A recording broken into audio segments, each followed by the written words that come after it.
నమస్తే. Trainee IPS Uday కృష్ణకి సంబంధించిన కేసు అప్డేట్ రోజుకొక కొత్త విషయాలు బయటకొస్తూ ఉన్నాయి. మరి దీనికి సంబంధించి ఒక మాజీ అధికారి చెప్పిన విషయం ఇప్పుడు ట్రోల్ అవుతూ ఉంది. మరి ఈ విషయంలోన అసలు నిజంగానే తనే అమ్మాయే ఇతన్ని మోసం చేసిందా? లేదా ఇతను ఆమెను మోసం చేశాడా? బట్ ఇక్కడ ఓవరాల్‌గా అమ్మాయి అతన్ని వాడుకుంది అనే వార్త అయితే ఇప్పుడు ట్రోల్ అవుతుంది. సో అదేంటనేది ఒకసారి డిస్కస్ చేద్దాం లేటెస్ట్ అప్డేట్ గురించి. సీనియర్ జర్నలిస్ట్ దాము బాలాజీ గారు ఉన్నారు. వారితో మాట్లాడదాం. నమస్తే సార్. నమస్తే. సార్ ఎట్లా తీసుకోవచ్చు ఉదయ్ కృష్ణ కేసు అంటే మొన్నటి వరకు ఒక పంతాలో నడిచింది. ఇప్పుడేమో అమ్మాయే కావాలని ఇరికించింది అని చెప్పి దీనికి పెద్ద స్టోరీ చెప్తూ ఉన్నారు. సో ఇది ఎంతవరకు వాస్తవం, అసలు ఏం జరిగిందని అనుకోవచ్చు? మామూలుగా ఇలాంటి వివాదాలు వచ్చినప్పుడు 2 రకాలుగా ఉంటాయండి. ఒకటి లీగల్‌గా కోర్టుల్లో, పోలీస్ స్టేషన్ విచారణలో తేలే అంశాలు. 2 మీడియాలో, పబ్లిక్ పర్సెప్షన్‌లో, సోషల్ మీడియాలో దాని మీద జరిగే చర్చలు. ఇప్పుడు ఈ విషయంలో చూస్తే ఉదయ్ కృష్ణారెడ్డి వర్సెస్ సుమా హెచ్కే. ఆ అమ్మాయి పేరు సుమా హెచ్కే, ఆమెది Mangaluru. Pure in its form with grace made noble.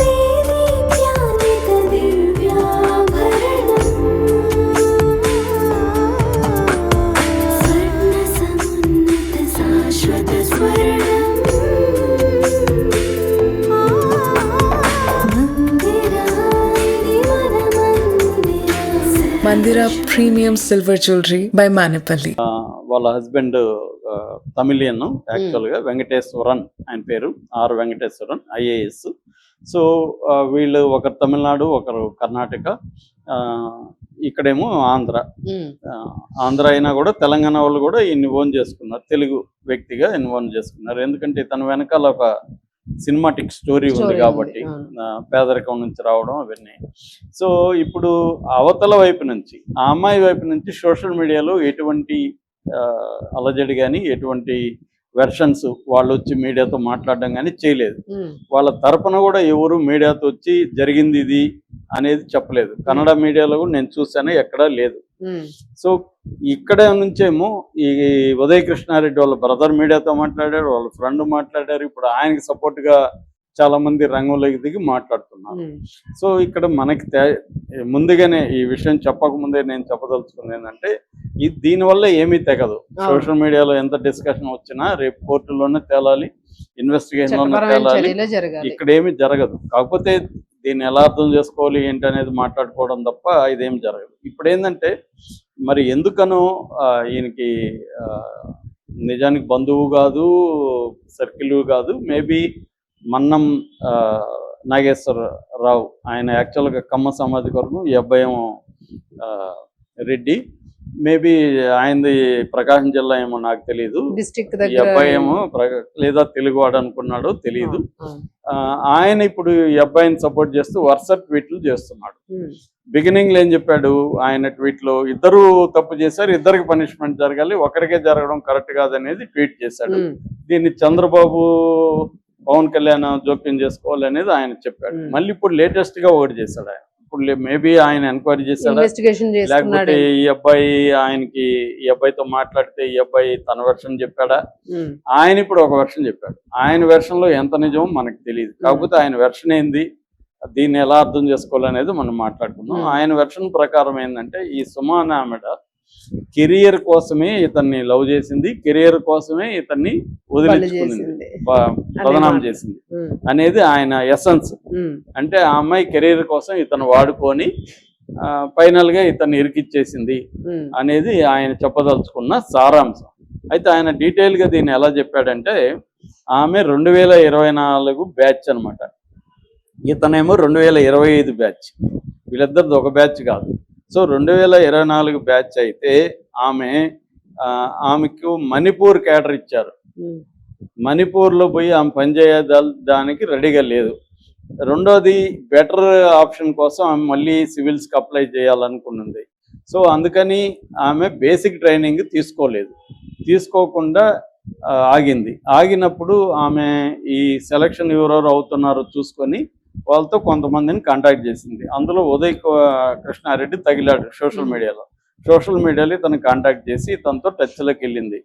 దాని తర్వాత ఇద్దరు కూడా ఇక్కడ హైదరాబాద్లో శ్రీ సర్దార్ వల్లభాయ్ పటేల్ నేషనల్ పోలీస్ అకాడమీలో బేసిక్ ట్రైనీస్గా వచ్చారు. సో ఇక్కడ వ్యక్తిగతంగా వీళ్ళిద్దరు కలుసుకున్నారు. అంతకుముందే వీళ్ళు సోషల్ మీడియాలో క్లోజ్ అయ్యారు. ఇప్పుడు వ్యక్తిగతంగా కలుసుకున్నారు కాబట్టి ఎక్కువ టైం లేకుండానే అఫైర్ స్టార్ట్ అయిపోయింది వీళ్ళిద్దరి మధ్య. ఈమె ఏమనుకున్నదంటే ఇతన్ని తెలుగోడు కదా, ఇతనికి ఏమన్నా ఈ ఏరియాలో ఇస్తే మనం ఇతను పెళ్లి చేసుకుంటే మనకు కూడా ఈ స్టేట్ లో ఇక్కడ ఏదన్నా స్టేట్ లో అక్కడికి కాకుండా మణిపూర్ కాకుండా ఇక్కడ తీసుకోవచ్చు, అలాగా వాళ్ళు పెట్టుకోవచ్చు. ఇంటర్ క్యాడర్ బదిలీ అంటారు దాన్ని. ఇంటర్ క్యాడర్ బదిలీ పెట్టుకోవచ్చు అనేది ఆమె అనుకొని ఇతన్ని పెళ్లి చేసుకుందామని ప్లాన్ చేసింది. అంటే ఆమె కెరియర్ ఓరియంటెడ్ గానే ఇతన్ని వాడుకోవాలనుకునింది ఈ వెర్షన్ ప్రకారం. సో కాకపోతే ఏంటంటే ఇతనిది పెండింగ్ లో ఉంది, ఇతనికి ఏమి ఇవ్వట్లేదు. ఈమె ఇంటర్ క్యాడర్ దీనికోసం పెట్టాలని ఒక ఇది కూడా పెట్టుకునింది అప్లికేషన్, అది పెండింగ్ లో ఉంది. ఈ లోపల ఈమెకి ఇతను తగిలాడు వెంకటేశ్వరరావు. అతనికి తమిళనాడు కాబట్టి తమిళనాడులో ఇస్తున్నారు కాబట్టి అతన్ని పెళ్లి చేసుకుంటే మనం కూడా తమిళనాడు, కర్ణాటకలో, ఆంధ్రాలో, ఇక్కడ సౌత్ లో ఉండొచ్చు అని చెప్పి ఆమె వెంకటేశ్వరుని పెళ్లి చేసుకుంది. వీడిని వదిలేసింది. ఇతను పనికిరాడు ఇంకా మనకి, అంటే తనది తేలేది లేదు వ్యవహారం అని అతన్ని చేసుకుంది. సో అతన్ని చేసుకున్నాక కూడా ఇతనితో అఫైర్ కంటిన్యూ అవుతుంది. ఎందుకంటే దగ్గర ఉన్నాడు మనిషి, ఎందుకు హ్యాపీగా నడవచ్చు కదా, వ్యవహారం నడుపుకోవచ్చు అనుకొని ఇతనితో కంటిన్యూ చేసింది. కంటిన్యూ చేస్తుంటే అది భర్తకి లీక్ అయింది. ఎవరో ఉంటారు కదా మోసేవాళ్ళు, అలాగా భర్తకి లీక్ అయింది.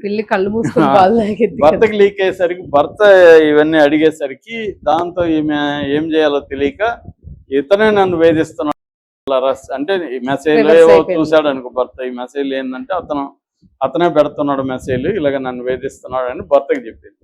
మరి వేధిస్తుంటే నువ్వు కేసు పెట్టు, కంప్లైంట్ చేయని అతను చెప్తాడు కదా. ఎవరైనా భర్త నేను వేధిస్తున్నాడు, పైగా ఐఏఎస్ ఆయన, ఈమె ఐపీఎస్.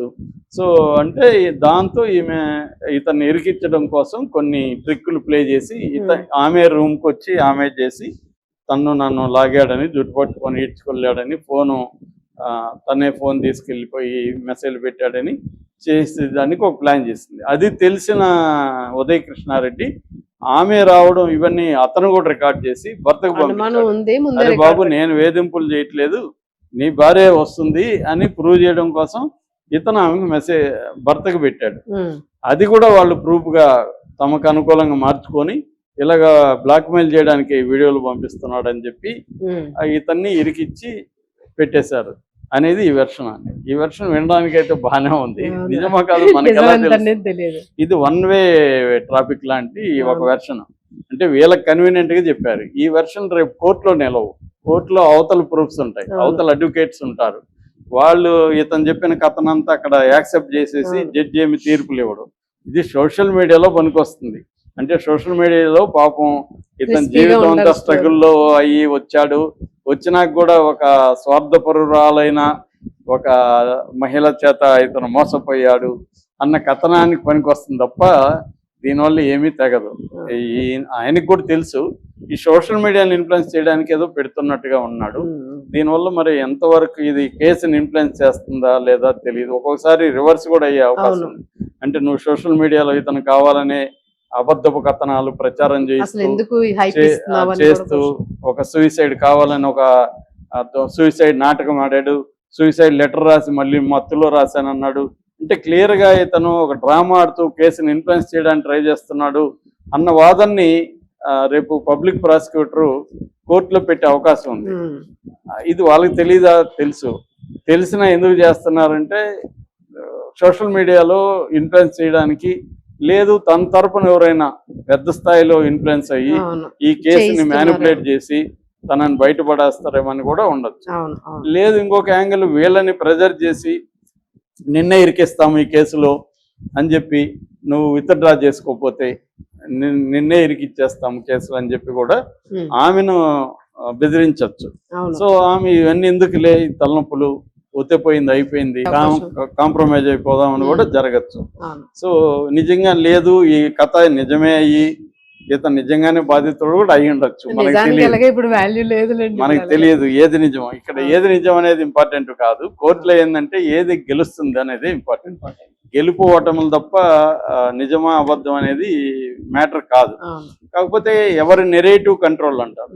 అంటే సోషల్ మీడియాలో దీంట్లో నా నెరేటివ్ కంట్రోల్ డామినెంట్గా ఉండాలి అనేది. ఎందుకంటే ఇప్పుడు అతనికి ఒక సోషల్ మీడియాలో ఒక హీరో వర్షిప్ ఉంది, అవును. అంటే చాలా కష్టపడి వచ్చాడు, ఒక ఒక sympathized hero ఒక is సినిమాటిక్ స్టోరీ ఉంది. ఉమ్, అంటే చిన్నప్పుడే అమ్మ చనిపోయింది, ఈ టీనేజ్ లో నాన్న చనిపోయాడు, అనాథగా బామ్మ పెరిగాడు. కూరగాయలు అమ్మి పెంచింది, ఇతను కానిస్టేబుల్ గా అవమానాలు ఎదుర్కొన్నాడు. ఇదంతా బ్రహ్మాండమైన ఒక సినిమా స్టోరీ ఉంది ఇతనికి. అవును.